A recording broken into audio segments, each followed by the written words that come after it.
Afară e caniculă și casa e în flăcări. Mă, cred că transpiră casa în pula mea. Cum să ejaculeze casa când afară ninge, băga mea și pula în tie?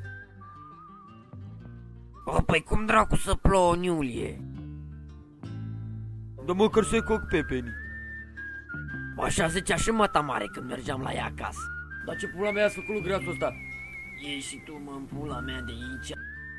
Stai să mă gândesc. Da, coiul magic, uite coiul magic. Ăsta e coaie magie, face coaie cu magie. Da, uite coiul magic.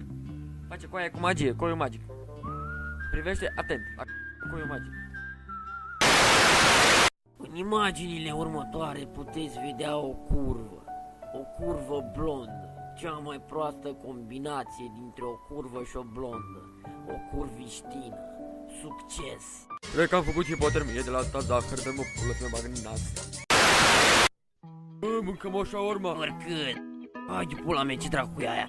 Ce ai mă, libinilo, supulii mele? Ce frate acolo, șaorma?